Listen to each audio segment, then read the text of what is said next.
শুভেন্দুর জেলায় আবারও অস্বস্তিতে পূর্ব মেদিনীপুরের শাসক দল তৃণমূল কংগ্রেস। এবার হাইকোর্টে বড় পদক্ষেপ নিল বিজেপি, সাথে তৃণমূলের বিরুদ্ধে লেগে গেল তৃণমূল। কি হয়েছে চলুন দেখে নেওয়া যাক।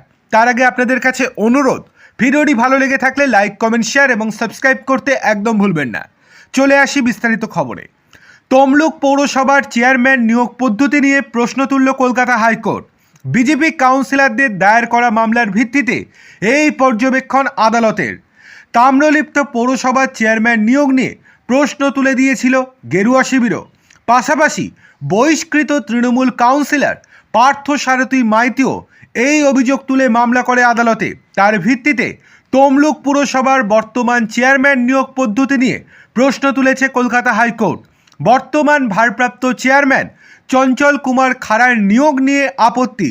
চেয়ারম্যান পদে আসীন হয়ে সেই নির্বাচন সঠিক নিয়ম মাফিক করতে হবে আগামী 1 মাসের মধ্যে। চেয়ারম্যান নিয়োগ নিয়ে বড় পর্যবেক্ষণ হাইকোর্টের।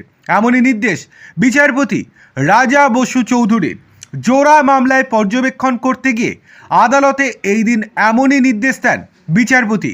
10 নম্বর ওয়ার্ডের কাউন্সিলর পার্থসারথী মাইতি বলেন, আমরা এখনও অর্ডার কপি পাইনি। চেয়ারম্যান অবৈধভাবে বসেছিলেন, তাকে সরিয়ে দেওয়া হয়েছে। 30 দিনের মধ্যে ভোট ঘোষণা করে ভোট করাতে হবে, সেটা নিশ্চিত করাবেন এসডিও এবং জেলা শাসক।